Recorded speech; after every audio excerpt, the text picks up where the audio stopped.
what are the subsequent actions and tasks required to establish a thriving Austrian ecosystem? So after having heard a lot of best practice cases internationally, we now come back to the Austrian ecosystem. And in our final panel, we will discuss the actual situation and impact on the Austrian ecosystem. So I'm very happy to welcome Elmar Pichl, Director General of the Responsible Ministry for Education, Science and Research. I would like to welcome Niki Futter, the President of Invest Austria, but also a spin-off investor himself. He is also just now investing in a new initiative in the life science area. And I would like to welcome Busch from Bosch as a corporate representative, Christoph Lindinger, the former TTO of the Johannes Kepler University Linz, and Christian Hill, who is the voice of the founders at this panel. Christian is a co-founder of Braveheart, a spin-off from the University of Graz. So I would like to start with Section Chef Pichl. Dear Elmar, the ministry is really a strong advocate for the spin-off ecosystem, and you started a lot of different initiatives in the last years, also in the Leistungsvereinbarung, and there are now you have to include some KPIs from the side of university. So what is your perspective on the actual situations? What have we done well, but where do you see some scope of improvement? Yeah, thank you very much, Werner, for the opportunity that the ministry has a place here and can integrate the perspective of the system, so to say. I think after, let's say 5 years of intensive work together with the universities, we have reached at least a basis of awareness on a systemic level. And I would say all universities are aware that they have to invest and that they have to engage in the science knowledge transfer from science to economy. But nevertheless, we have some special activities still ahead. So that's why we want and ask for a clear intensification of startup activities during the next years, because there's an intensive struggle inside the university, struggle about awareness. You know, there are different missions universities have to fulfill: teaching, learning, research, outreach to society, and then, of course, the knowledge transfer between science and economy and industry. So there's always a struggle about awareness at the top level, struggle about resources, since the support activities for startup, spin-off policies and so on, it's not something what can be done, let's say in the morning and the rest of the day is for other missions. So that's a professional task which asks for professional people. And that's a question of investment, of course, since we need well-equipped and well-staffed offices, departments, support units for these special missions of universities. So that's why we say we want an intensification. That means not only an intensification in resources dedicated to the knowledge transfer, but also an adapting of the spin-off policies, and of course an expansion process of entrepreneurship education in a whole, because to support spin-off activities on the one hand, that's important, but the sustainable way is to teach knowledge transfer in all curricula, of course. Measures which must be taken to ensure that the university startup support is a successful mission is that we ask for a clear framework. And you know, that's an important aspect, that each university has a clear framework for the spin-off activities and spin-off policies, transparent and accessible for everybody, so that there is a clear framework that is maybe updated, but that is visible and transparent and accessible. And that's the most important thing, that contains standardized regulation. So that we need a framework which guarantees that spin-offs can be implemented quickly, efficiently, that delays are avoided, and that spin-offs are able to scale internationally. So that's somehow the targets we have on this policy and regulation level, and we ask universities to develop such regulations. Of course, key figures, a further increase in the number of spin-offs is included in our coming negotiations with the universities as well. And of course, that's the third point, that we expect an ongoing institutionalized strategic dialogue between universities and industry. In particular, for example, an increased development of collaborative formats and of cooperation and platforms like innovation labs or collaborative research projects and so on. So that are three activity lines, I would say, where we have enough space below, in our university landscape. And we want to discuss and negotiate these 3 points during the next year with the university, so that we can have it included in the coming performance agreements. Thank you, Elmar. Good news. During the morning, all participants are asking for more transparency and clear rules. So I think there is a big consensus in the community that this is very important. I would like to bring in Christopher. Christopher was the former vice rector for transfer at the JKU in Linz. You have done this 5 years. So what were your learnings? And when you were listening to Elmar's points, where are the universities? Where are the success factors you really could share with us? And where are the spoilers? Okay, maybe I have to start when I got in this field some years ago. I really, when you were talking with founders and investors, you really had the problem, or you really had the feeling that the universities in Austria are really part of the problem and not part of the solution. And I also didn't have a feeling that they're part of any ecosystem. And I fully understood this. If you're talking to them, we were talking today already about speed, this case-to-case decisions, their low willingness to take risk and so on.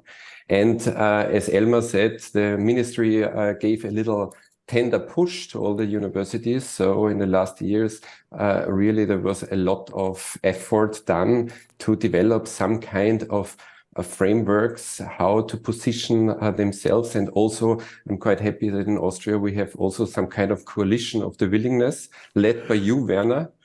And I'm quite looking forward for the first results in February next year. So I think this is quite an important push to the universities to have this clear, transparent guidelines, these clear contracts. But furthermore than these clear frameworks, is also important to work on a certain expectation management and to work also on the mutual understanding of the different stakeholders, that investors understand what universities need or want, and universities understand what founders need, and so on. And this is something what we have to work on very hardly, because sometimes I have the feeling that this misunderstanding hinders us from generating some kind of win-win situation for all the stakeholders. And once we are there, we are able to really get something bigger. In terms of the models to be created, I think the most important thing is participation, the royalties or also some kind of shares or phantom shares. And these kind of models need to be super simple. And I agree with Hermann at the morning that we need to have a very simple formula. There are simple formula out there which can be applied, and I'm quite happy that we can share this also in the group of universities to find a common ground for Austria. And with all this, in the backpack, I really had the feeling that very strongly on the investor side, a lot of things changed. Some years ago when I talked to investors, I always had the feeling that an investor told me, university, get out as fast as possible. Otherwise, I will not invest. And nowadays, it really changed. The listening, we are talking, we are trying to find solutions. But what is a little bit harder to tackle are the founders themselves. There was sometimes to convince the founders from university that they should pay some kind of, a license fee or something. For sure, they know that it's necessary because the IP is owned by the university or so, but the willingness of them is very low. And as a university, you think, okay, why is this like this? Because you provided all this infrastructure, you provided all this great framework for this basic research to be done, this foundation for the spin-off, for the invention. But the truth is a little bit differently because we are simply not entrepreneurial universities yet in Austria. And the first thing is, that the entrepreneurial engine at universities always starts at the moment when a founder tells you, I would like to start a company. And then actually universities start to run. And there are sometimes, as it was said in the last panel, people or founders get quite a frustration about the reality they have to face in this moment. But I think this part universities will tackle in the next years. And with this, sharing this experience and so on, I think this challenge we will master. But the second thing is more this general thing, this entrepreneurial university aspect. And if you look at the inner system of universities nowadays, I mean, in this frame, you could say the academic business model is really based on excellent research, is really based on citations, on the amount of publication and so on. And there is not much space for entrepreneurial thinking, for company building or something like this. And this is really a little bit problematic because if you talk with the founders, you found out that it's very hard for them, this moment when you transfer yourself from a researcher to a founder. And in most cases, you have zero support for this. And this is more or less a development. And they have a very negative approach towards the university. The university didn't help me there, and. And I think this is something what we really have to tackle, what we really have to change, to bring this entrepreneurial thinking inside the universities on all levels, in all career levels, and also to bring inside the university the aspect of entrepreneurship or being a founder is a career path. To set this in a university very strong, I think this should be part of the goal. Thank you, Christopher. The quotation you were using was, if you want to make a founder crying in the bar, only speak about the negotiations with the university. So yeah, this was in the morning, one of the quotations. No, but I would like now to bring in Niki. Niki, you are an investor. Christopher was really addressing several times how important this is. Has it changed? Would you like to kick out the university as soon as possible? How do you see this?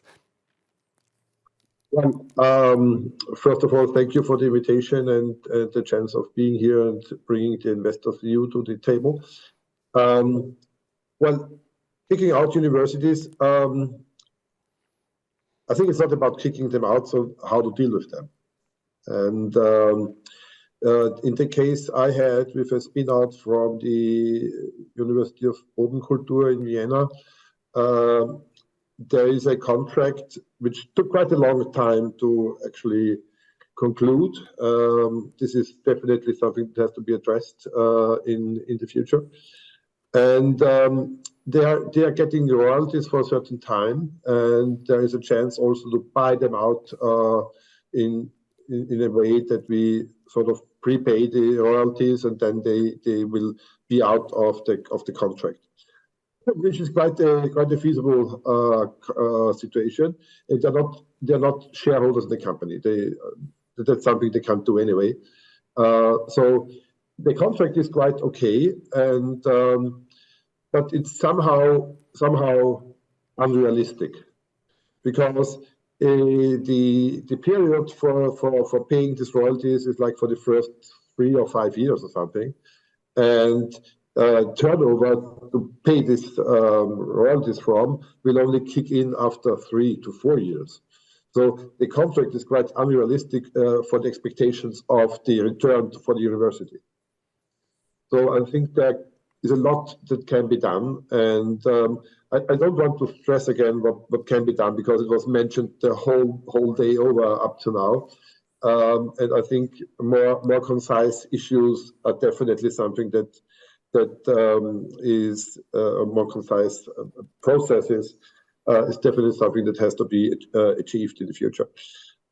Maybe one aspect that I wanted to mention, also following Christopher's remarks before, the issue of the business aspect. The founders usually come from academics, from science, and so forth.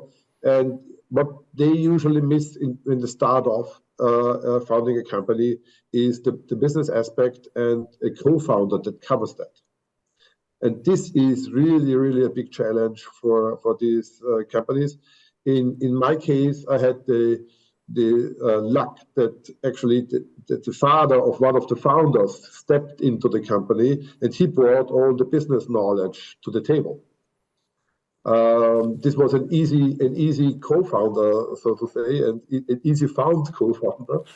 But it's definitely not the usual path that this is going. And I think we should also look into cooperations between universities in a broader aspect and way, because why can't the University of Economics, the WU, not bring together interested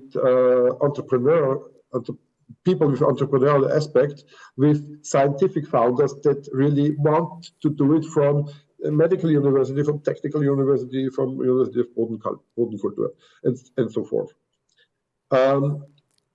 This is something that is really a big need for startups, for spin-off in this phase, especially in the beginning, or basically in the beginning, because setting up a company is something that can be done easily, but how to run it and how to manage it with all the aspects that are in there is something that has to be really be done with a certain basic knowledge.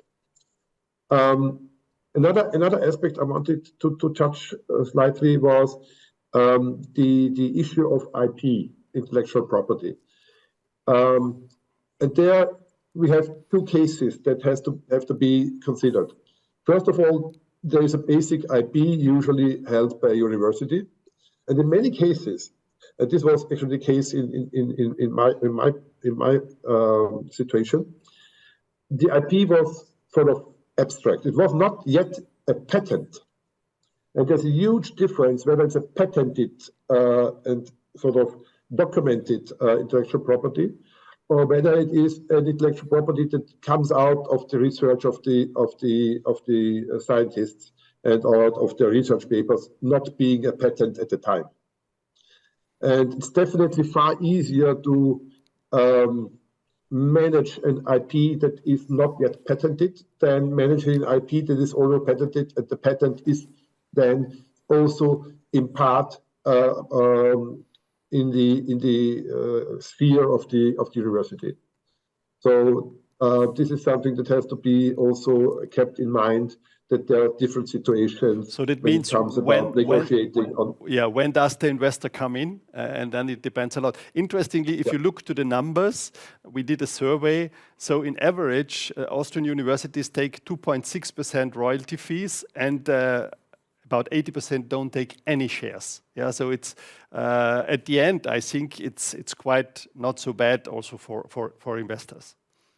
Well, it works out fine as far as I know from several cases, but the main problem is the negotiation process and the time frame.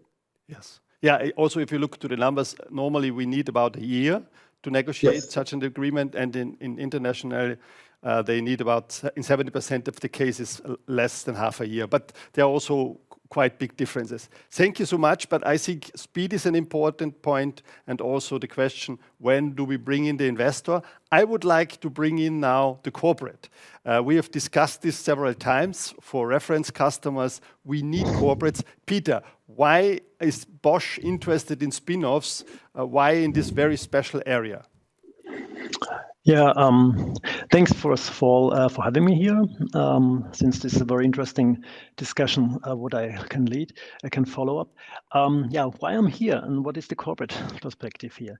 I work for automotive strategy, so in Bosch, located in Stuttgart, but as well I work a lot with our Vienna office and all the other Austrian parts in terms of how can we really build up new innovation in the company, how to tackle new scientific research, and how to incorporate this in future products, future services. And therefore, of course, we need agile, fast startup communities, startup branches, but as well, we need to somehow encompass and handle the developments that come out of universities. So what is the best way really to get use of that? One thing is, of course, employing the students come from these universities. Another one is definitely helping really the spin-offs developing and working together with them, trying to implement as well their developments and help them. My experience itself within Bosch with startups or with spin-offs as well from the corporate side is quite interesting as well, because it's quite comparable to the university or to the academic situation. Why do we do spin-offs inside of Bosch?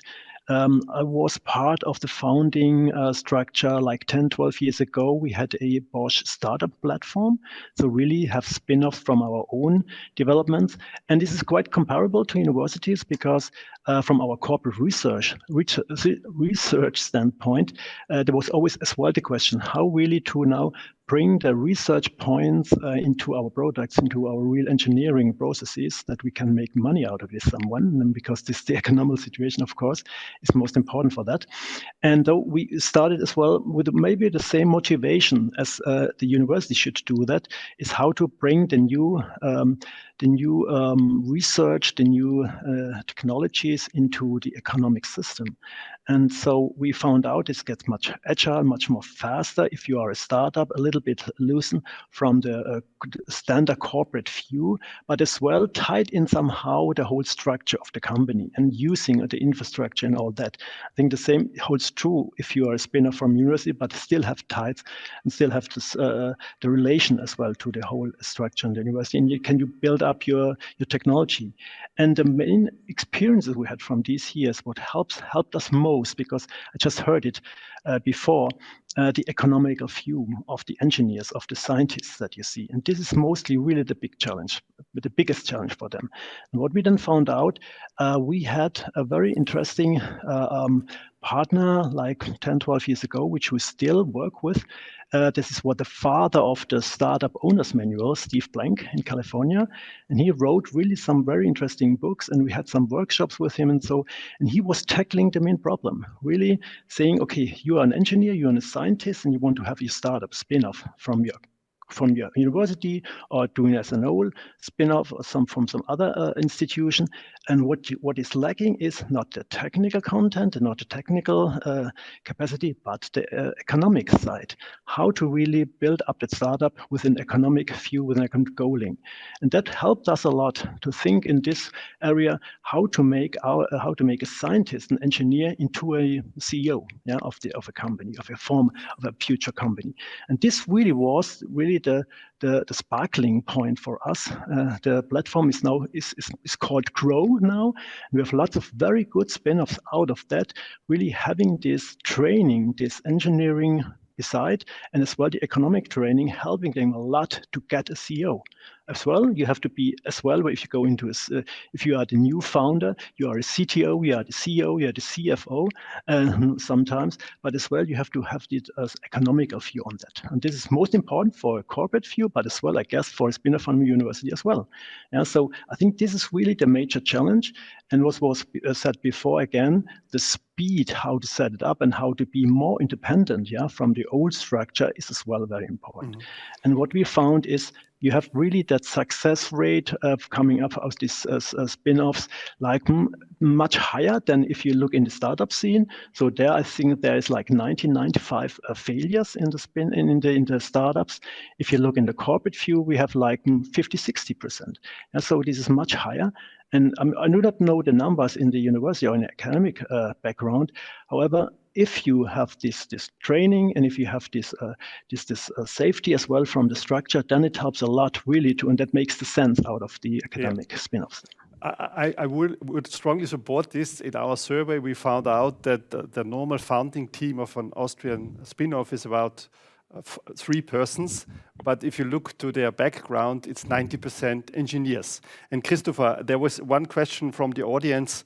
In the UK, most top universities have for all science engineering PhD students compulsory practical entrepreneurship modules. Is this something could be a good recipe also for Austria? And you are also now in a new function in the new technical university in Linz. Could this be an idea?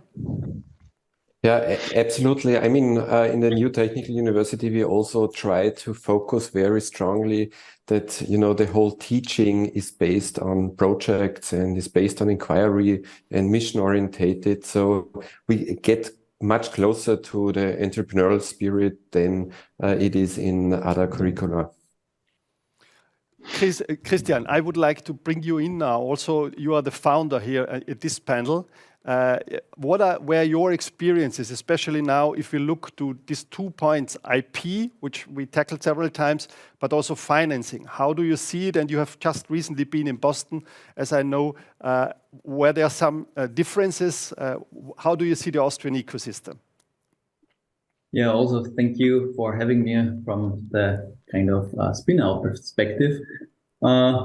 We are Brave Analytics. We have a big heart. We are Brave Analytics. You introduced us as Braveheart. Thank you very much, Werner.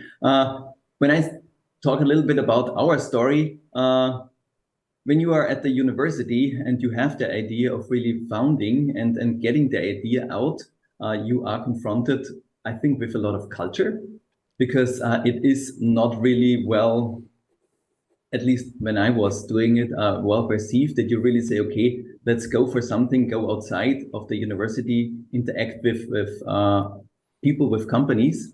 But I always thought the first thing I kind of learned is if you have a peer review really coming from a cooperative and they telling you, yes, this is something we can use and this is something we can do, this is really a very valuable aspect. And I feel like it is not really valued at the university. First of all, because it is not a peer-reviewed paper. It is a kind of a different kind of peer review. And I would like to see kind of an, I don't know, a change there, that also university has a certain, I don't know, like a point system or something that students, PhD students and so on, really get with an industrial kind of cooperation, with an industrial peer review of their idea, some kind of impact and also some kind of point system. This is the first aspect. Then, of course, the IP you mentioned is very important. To then have kind of this market feedback, you know already, oh, there I've got something which needs to be protected, because if you really want to go all the way, you kind of need to have something like this.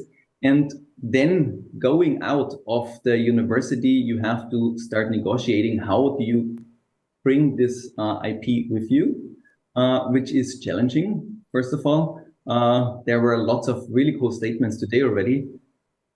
I would say it is a little bit of a weird thing to do, because on the one hand, towards the university, one has to state it is a very insecure, kind of very high risk kind of endeavor, and the IP is not great and so on. On the other hand, you're writing a business plan where you have to write in this IP is the biggest thing ever, and you have to basically state this to everybody. So you go both ways, and if there is no clear agreement on what it is really is, it was kind of hard to do. So I also really appreciate standardization towards this process. It helps to give a clear roadmap. And with this roadmap, I also think for universities, if you really educate students, PhD students, that it becomes a clear career path to found or to participate in a founding system or in a spin-out, I think this really starts to change and resonate then also in people. And if there is, together with a standardized kind of roadmap, this is how you can do it, this is the negotiation, this is how the university supports, I think lots of clear things can be done. And I think also, for example, here at the Medical University of Graz, lots of things are have been done, and I think there's a great support. So with this all, when I compare this now to Boston, and I had the chance to almost for a month to kind of start there thinking about how they do it and how their economic system works. The university kind of has already this idea to really have a PhD project as a kind of starting point for a company. So they already kind of have PhDs running through a university and coming to a spin out. So this is something also, again, if we kind of introduce this in our university system, this would help, first of all. Second of all, funding for them, I think it's harder for them at the beginning, because in Austria, you have a nice kind of funding structure, FFG. We went through the spin-off fellowship, AWS and so on. So there are lots of really nice support for startups. When you then go into this business side, I would call it, I think there is really lack. I unfortunately have to agree. When you talk to founders there, they're really like, really clearly thinking more businessly as we do, as engineers too, it's clear. On the other hand, I also think in Austria, lots of things get done there. Lots of support systems, Gründungsgarage here in Graz or the Science Park Graz, also in Vienna, lots of those supporting mechanisms are there. For the FFG boot camps to really bring in those aspects are there, and there's a clear change. How to think globally, how to think more businessly, but still have this kind of engineering background. I think this is nice. And the last point I want to do is I called it in Boston the speed dating of startups with big companies. This is something I experienced there. It's very, very fruitful. Big companies know R&D for them oftentimes happens in spin-outs or in deep tech companies. And so they are very interested to talk to all of those companies, get to know them, and really dive into this infrastructure to also have this kind of knowledge available and have this 1 + 1 = 3. And yeah, they are not afraid of, oh, this is only a spin out, who knows if this works, or they're just a couple geeks, let's call them, which have a great idea, but who knows? I think this is a little bit of what I experience here in Austria. It's kind of a resistant, we don't know, we want to go our old way. There, you have so many spin-outs, so many big companies really being interested in creating exactly this flourish environment. And I think also here in Austria, lots of things are done. This is my last point, that this environment is also thriving, this interaction is really getting started, and I think we're in a good way. We need more companies like Peter's, who is very interested in these spin-offs as sweet spot. But I would like to come back to one of the aspects you started with, this cultural topic. And Elmar, I would like to come also back to you. The whole morning also this question, and also Christopher was mentioning it, entrepreneurial culture or entrepreneurship could change also the culture of universities. And how do you see this? This is a much broader topic. Normally, you know, we think spin-offs, it's a small part maybe of the research policy. But how do you see this cultural change? Is it necessary? How could we foster it? It's definitely necessary. I think we need something like a change of corporate culture at the universities. But let's say we need this change of corporate culture also for the balance between historical and traditional missions of universities. So we always struggle for a balance between research and teaching. You know, also in this field we need a new corporate culture which value in a better way all the teaching activities of scientists at universities. But in the same way, we need this new corporate culture for the new mission knowledge transfer, be it in the field of startup and spin-off support, or in the small size, or be it in the larger size, let's say, the linking up of ideas coming from industry, ideas coming from the science and how to work with these ideas on the other sides in a further way. So that's definitely needed, and that's in German we say das Bohren harter Bretter, but it's without alternative. And it starts, of course, with clear management attention. So that means we need at the top of the universities, not only at the rectorate level, but also on the level of the decane and so on, of the faculty level, a clear management awareness that there are new missions which are as important as the traditional ones. We try to have this discussion ongoing, and of course we are happy to have supporters which do it in the same way. People coming from the university boards, Universitätsräte, from the stakeholders around the universities as such, but there is no alternative. And of course, we need much more framework conditions. I think it's definitely important to have platforms or mechanisms which bring people together, be it in the form as you discussed it a few minutes ago, how to bring people, the relevant people together and to link them up. But it's also important to bring people together with, who has simple ideas, be it someone coming from a company and say, we developed a super technology, very cheap in the field of filters, you know. That could be a very good idea for infectiology. So I saw such an example at the Systeminsel in Bern, the Swiss Institute of Translational and Entrepreneurial Medicine. So to link up people, be it for creating and working on startups, or be it on developing simple ideas on a translational, let's say, sphere. And of course, we need definitely clear regulation. What's a reasonable share of the idea giver, the golden share of the university or the scientist? Clear regulations, transparent. What's a reasonable share for the if you create a company? And of course, we need clear frameworks. What's a reasonable risk a university can take as an investor, for example? Yeah?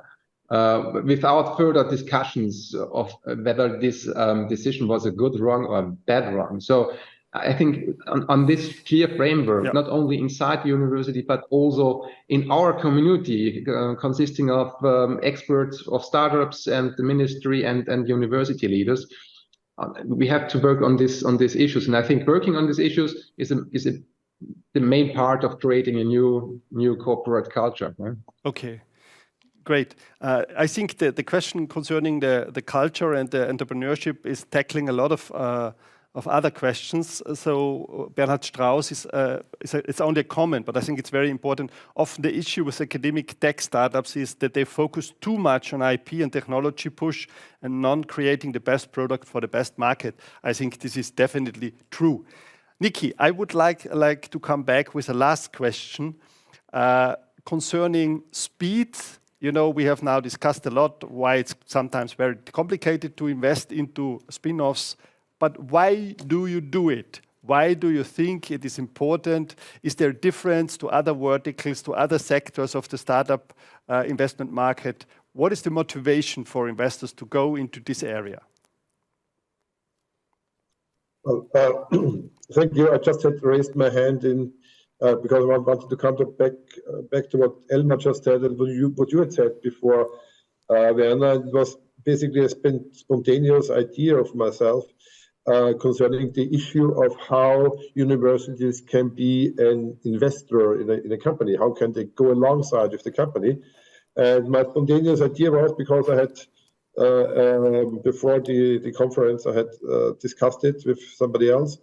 The Flex Cup, as we expected to come in with January 1st, would be just a perfect vehicle to have a university take 5% in Unternehmenswertanteile, which are non-voting shares. Yes. It would be just the ideal situation to get a university as a shareholder on the company without having any hassle, not being on the voting side.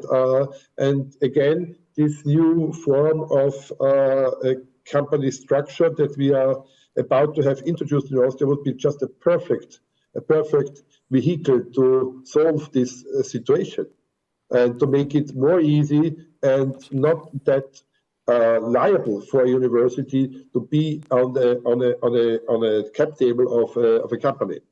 Just having said that, coming back to your question, Werner, speed. Well, speed is definitely an issue. When you look into a company and you see them pitching at one of the pitching events, and what you as an investor consider first is what's the market potential, and how can this idea be brought into the market? And ideas are nothing exclusive. So when a scientist has an idea and develops a certain product, scientific solution, this might happen on another place on Earth at the same time. So there's always a competition about efficiency and speed in transforming these ideas and this research into a business product. And it takes some time. Most startups that I know that come directly from university, they still have a certain time frame for research to be done before it can be marketed and before it can be brought into, MVP or a first proof of concept at the market and so forth. So therefore, when you lose a year negotiating with university, this year is really something that is of value for the efficiency a company can develop and can go into market, especially when there are research papers that are publicly available, and everybody at any university in the world can take this research paper and can build upon that. So there is always the fear and the risk that before you do not have patented something, that what you thought about and you lose time, that this can only be then brought to market when it is maybe already too late. And this is probably the fear that you have as an investor, that you are not fast enough to get into the market. Okay, I think it's very important to have this push from the investor side to really get market ready quite soon. Thank you so much for your contributions. I think we have not time enough, but thank you so much for your contributions. And I would like to conclude with a statement, and I tried to include all the questions we got during our discussion. There is one comment from Manuel: how will you align stakeholders and address potential conflicts to ensure a shared strategic vision for the ecosystem? So this is the challenge ahead of us. Thank you so much. And I hand over now to my colleague, Vicky.